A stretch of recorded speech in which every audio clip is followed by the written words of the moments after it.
Shatamanam Bhavati serial episode 1228 27th March 2025 ఏం జరిగిందో చూద్దాం. సత్య పాపను ఆడిస్తూ ఉంటుంది.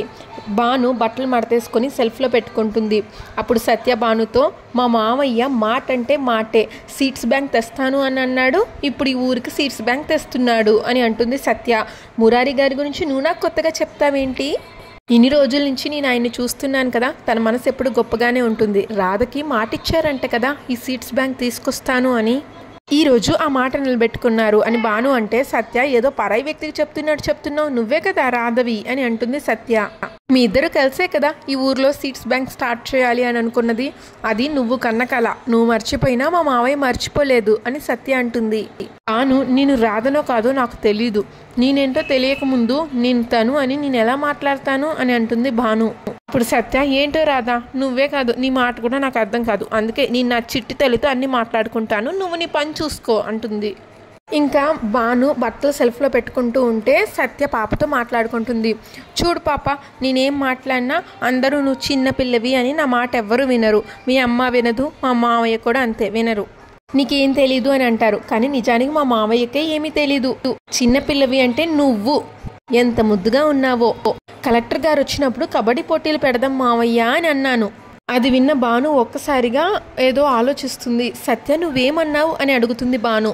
అప్పుడు సత్య, నేను నీతో మాట్లాడను, నిన్న చిట్టి తల్లితోటే మాట్లాడతాను.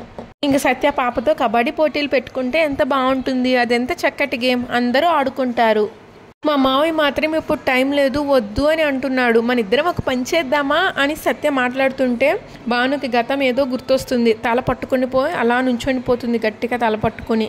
ఇంకా సత్య పాపతో మాట్లాడుకుంటూ ఉంటుంది. నేను కబడ్డీ ఆడుకుందాం, నువ్వు ఒక టీం నేనొక టీం అనేదో చెప్తూ ఉంటే భానుకేమో గతం గుర్తొస్తూ ఉంటుంది. ఇంకా సత్య కబడ్డీ కబడ్డీ కబడ్డీ అని పాపకి చక్కల గింజలు పెడుతూ ఉంటుంది. అది వింటున్న భానుకి తను చిన్నప్పుడు పెళ్లి కాకముందు ఆడిన కబడ్డీ ఆటలు, గెలిచిన కప్పు అవన్నీ గుర్తొస్తూ ఉంటాయి. భానుకి అవన్నీ గుర్తొస్తూ భాను తల పట్టుకొని ఆ కబోర్డు దగ్గరే కూర్చొనిపోతుంది. అప్పుడే భానుని చూసిన సత్య రాధా అని పిలుస్తుంది. రాధ ఏమైంది అని టెన్షన్ పడిపోతుంటే భాను ఏమో తెగ ఆయాస పడిపోతూ తల పట్టుకొని అట్లానే కూర్చుంటుంది. భయం వేసి సత్య ఇంట్లో మావయ్య అని పిలిచి ఇంట్లో విషయం అందరికీ చెప్తుంది. రాధ సడన్గా కూలబడిపోయింది, వణికిపోతుంది, తను చూస్తే నాకు భయం వేస్తుంది రండి అని చెప్తుంది. అందరూ వచ్చి భానుని జాగ్రత్తగా లేపి మంచం మీద కూర్చోబెట్టి మంచులు తాగిస్తారు. ఏంటి రాధా, ఎందుకు అలా వణికిపోతున్నావు అని అడుగుతాడు మురారి. తెలియదండి, సత్య కబడ్డీ అంది, ఆ మాట వినగానే నాలో ఏదో అలజడి మొదలైంది. అప్పుడు కల్కి, సత్య ఇప్పుడు ఆ టాపిక్ ఎందుకు తీసుకొచ్చావు అని అడుగుతాడు. అదే మామయ్యతో మొన్న అన్నాను, ఆ టాపిక్ పాపతో చెప్తున్నాను, నాకు తెలియదు కదా రాధకి ఇలా అవుతుందని అంటుంది సత్య. భువనేశ్వరి, సత్యకి తెలియక అనింది అంటుంది కదా, వదిలేయండి అంటుంది. భువనేశ్వరి భానుతో, తనేదో కబడ్డీ అంటే నువ్విలా అయిపోవడం ఏంటమ్మా, ఆశ్చర్యంగా ఉంది అని అంటుంది. అప్పుడు భాను, నాకు అర్థం కావట్లేదు, ఆ మాట వింటే నాకే తెలియకుండా ఎందుకు ఇలా జరిగింది, నేను ఇదివరకు కబడ్డీ ఆట ఆడేదాన్నా, మీకేమన్నా తెలుసా అని అడుగుతుంది భాను. సత్య కబడ్డీ ఆట గురించి చెప్పగానే నాకు ఇలా అయ్యిందంటే ఖచ్చితంగా ఆటకి నాకు ఏదో సంబంధం ఉండే ఉంటుంది. మురారి గారు, ప్లీజ్ మీకేమైనా తెలిస్తే నాకు చెప్పండి అని అడిగితే అప్పుడు మురారి, లేదు రాధా, నువ్వెప్పుడు కూడా కబడ్డీ ఆడినట్లయితే నాకు చెప్పలేదు, అంతకుముందు అనాథాశ్రమంలో ఉన్నప్పుడు ఏమైనా ఆడుండొచ్చేమో, నేను దాని గురించి ఎంక్వైరీ చేస్తాను, నువ్వు ఇప్పుడు ఏమీ ఆలోచించకు, కాస్త రిలాక్స్ అవ్వు. ఇంకా నీలిమ భానులాగా తయారవుతుంది. మంచి చీర కట్టుకొని జడేసుకొని పువ్వులు పెట్టుకొని. వాళ్ళ పెద్దమ్మ అక్క నీలిమ తెగ అందంగా ఉందని పొగిడేస్తారు. చాలా బాగున్నావు, మాదిష్ట తగిలేట్లుంది అని. బామ్మ, కార్తిక్ గుండెల్లో ఇది ముద్రపడాలి అంటే మనందరం తలో చెయ్యి వెయ్యాలి అని అంటుంది. చాందిని, అందుకే కదా నీలిమకి ఈ చీర ఇచ్చాం అంటుంది. అప్పుడు నీలిమ పెద్దమ్మ, ఈ చీర అని ప్రత్యేకంగా చెప్తున్నారేంటి అని అడిగితే బామ్మ, కార్తిక్ ఈ చీర భాను కోసం కొన్నాడు అని అంటుంది. చాందిని ఏమో, అన్నయ్య ఈ చీర ఎంతో ఇష్టంగా కొన్నాడు, ఇప్పుడు భాను లేదు కదా, ఈ చీర నీలిమ కట్టుకుంటే నీలిమని కూడా ఇష్టంగానే చూస్తాడు అని అంటుంది చాందిని. నీలిమ, ఈ చీర నేను కట్టుకుంటే కార్తిక్ ఏమన్నా అంటాడేమో, భయంగా ఉంది బామ్మ అని అంటుంది. అప్పుడు బామ్మ, నువ్వేంటే ఒకప్పుడు భయాన్నే భయపెట్టేలాగా ఉండేదానివి, ఇప్పుడు పిరికితనానికి బ్రాండ్ అంబాసిడర్ లాగా మారిపోయావు అని అంటుంది. ఈ చీర నువ్వు కట్టుకుంటే వాడి కంటికి అందంగా కనబడతావు, వాడి మనసు మారుతుంది, మన ప్రయత్నం మనం చేయకుండా కార్తిక్ మనసులో స్థానం లేదు అంటే ఎలా చెప్పు. అప్పుడు నీలిమ పెద్దమ్మ, మీరు చెప్పింది బాగానే ఉంది బామ్మగారు, కానీ అలానే జరుగుతుంది అని ఏంటి అని అడిగితే అప్పుడు బామ్మ, వాడికి అన్నీ మా ఆయన బుద్ధులే వచ్చాయి, వాడికి ఎవరైనా నచ్చితే ఎప్పటికీ మర్చిపోలేనంత ప్రేమ చూపిస్తాడు, వారికి కోపం వస్తే మీద పడి రక్కేసేలాగా కోపాన్ని చూపిస్తాడు, ఈ చీర వాడికి ఎంతో ఇష్టం కాబట్టి ఇది కట్టుకున్న నీలిమను కూడా అంతే అభిమానిస్తాడు, అందులో ఎలాంటి సందేహం లేదు, కావాలంటే వాడు వచ్చాక మీరే చూడండి అని అడుగుతుంది బామ్మ. చాందిని కూడా బామ్మ చెప్పిందంటే అందులో ఎలాంటి సందేహం లేదు, తప్పకుండా జరుగుతుంది అంటుంది.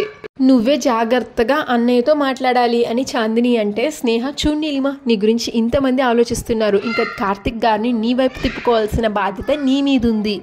బామ్మ, ఒసే నీలిమ, మేమందరం మీ వెనకే ఉన్నామే, కార్తిక్ మనసు ఎందుకు మారదో మేము చూస్తాము. నీ మెళ్ళలో తాళి కట్టి జీవితంలో మాత్రం నీకు స్థానం ఇవ్వడా, మనసులో బాను ఉంది కాబట్టి నీ మటుకి నిన్ను ఉండమంటాడా, ఎంత ధైర్యం వాడికి. మగాడి మనసు ఎందుకు మారదో నేను చూస్తాను, నా మనవడు నీ వైపు ఎందుకు తిరగడో నేను చూస్తాను అని అంటుంది బామ్మ. ఆ మాటలకి నీలిమ కళ్ళల్లో నీళ్లు తిరుగుతాయి, దండం పెడుతుంది బామ్మకి.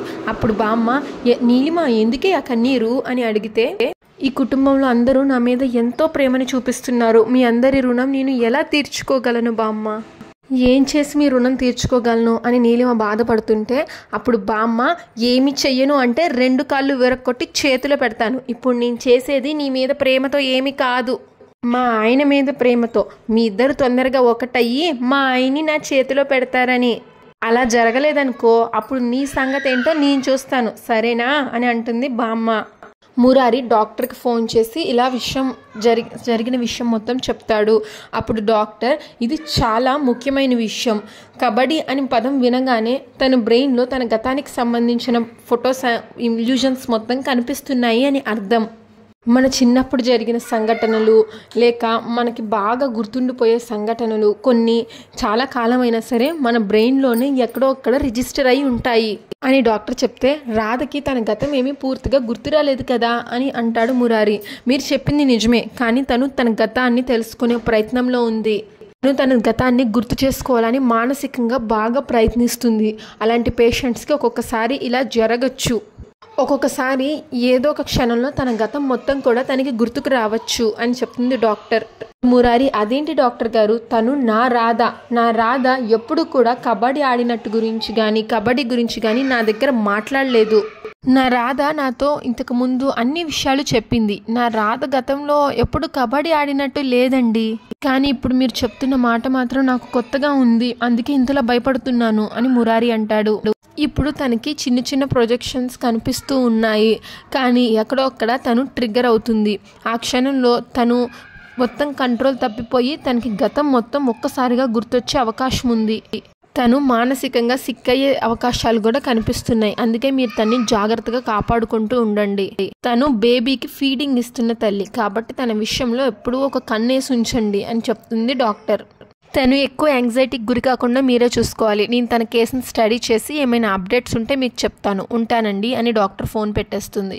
ఇంకా చాందిని బామ్మ హాల్లో ఉంటారు, కార్తీక్ కోసం వెయిట్ చేస్తూ ఉంటారు. చాందిని ఏమో బామ్మతో, బామ్మ మన ప్లాన్ వర్కౌట్ అవుతుందంటావా అని అడుగుతుంది. అప్పుడు బామ్మ, అలిగిన పిల్లి కూడా ఎలుకని చూడగానే తన కోపాన్ని మొత్తం మర్చిపోయి ఆకలిని గుర్తు చేసుకుంటుంది, మగాడు కూడా అంతేనే, బయటికి బిడియం చూపించినా మనసులో స్థానం లేదు అని ఎంత చెప్పినా కళ్ళ ముందు అప్సరస లాంటి పెళ్ళం కనిపించిందనుకో కళ్ళు కనికట్టు చేస్తాయి, మనసు మారిపోతుందే. అప్పుడు చాందిని నవ్వుతుంది, కానీ ఇవన్నీ నీకెలా తెలుసు బామ్మ అని అడుగుతుంది చాందిని. నిన్ననే వెనక వీధిలో వీడి గురించి ట్యూషన్ చెప్తున్నారు అంటే నేను వెళ్ళి జాయిన్ అయ్యానే, మొదటి పాఠం ఇదే చెప్పారు, బాగా చెప్పారు కదా అని నేను నీకు చెప్పాను అంతే అని బామ్మ అంటే, ఊరుకో బామ్మ, ఇలాంటి విషయాలు ఎవరన్నా ట్యూషన్లో చెప్తారా అని చాందిని అడిగితే బామ్మ చాందిని నెత్తి మీద ఒక్కటేసి, కదా మరి నీ వయసు నుంచే నేను ఈ వయసుకు వచ్చాను, ఆ విషయం నీకు తెలీదా. అప్పుడు చాందిని అంటే, ఇప్పుడు రోజుల్లో ఇలా ఉన్నాయి కానీ మీ రోజుల్లో దించిన తల ఎత్తేవాళ్ళు కాదు, అసలు భర్తని కూడా తలెత్తి చూసేవాళ్ళు కాదు అని చెప్తూ ఉండేవారు కదా కథల్లో అంటుంది చాందిని. ఇప్పట్లాగా మొగుడిని తలెత్తుకొని సిగ్గు లేకుండా అట్లా చూస్తూ ఉండేవాళ్ళం కాదే. తల దించుకొని సిగ్గుపడుతున్నా మధ్య మధ్యలో ఒక కంటితో అలా చూస్తూ ఉండేవాళ్ళం అని సిగ్గుపడిపోతుంది బామ్మ. అయినా ఇప్పుడు ఇవన్నీ గుర్తు చేయకు, నాకు సిగ్గేస్తుంది అంటుంది బామ్మ. ముందు వీడి గురించి చూద్దాం, వీడి ఇంకా రాలేదేంటబ్బా అని చూస్తుంది బామ్మ.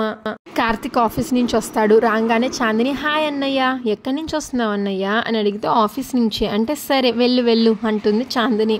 ఇంకా కార్తిక్ వెళ్ళిపోతాడు తన రూమ్కి. బామ్మను చాందిని మెల్లగా కార్తిక్ని ఫాలో అయ్యి తన రూమ్లోకి తొంగి చూస్తారు. నీలిమ ఏమో గోడ వైపు తిరిగి ఫోన్ చూసుకుంటూ ఉంటుంది. కార్తిక్ రాగానే నీలిమను చూస్తాడు. నీలిమని వెనక నుంచి చూడగానే తనకి భానుయే గుర్తొస్తుంది కార్తిక్కి. ఒక్కసారిగా నీలిమ కార్తిక్ వైపుకి తిరుగుతుంది. నీలిమని చూడంగానే కార్తిక్ కళ్ళల్లో ఎంతో ఆనందం వేస్తుంది. అంతటితో ఎపిసోడ్ పూర్తయిపోతుంది. నెక్స్ట్ ఎపిసోడ్ ప్రోమోలో భాను తన పాపతో మాట్లాడుకుంటూ మురారి గారేమో నేను రాధా అని అంటున్నారు, కానీ నేనెవరినో నాకు తెలీదు, నీకు చెప్పే పరిస్థితుల్లో కూడా నేను లేను. కానీ మనం ఎప్పటికీ ఈ ఇంటికి పరాయి వాళ్ళమే. మనం ఏదో ఒక రోజు మనం ఇక్కడి నుంచి వెళ్ళిపోవాలి. ఈ ప్రపంచంలో నాకంటూ ఎవ్వరూ లేకపోయినా నువ్వు మాత్రం నాకు తోడున్నావు అంటుంది భాను పాపతో. Shatamanam Bhavati serial regular episode కోసం మా ఛానల్ని సబ్స్క్రైబ్ చేసుకోండి. ఈ ఎపిసోడ్ పైన మీ అభిప్రాయాన్ని తప్పకుండా కామెంట్ చేయండి. Thanks for watching.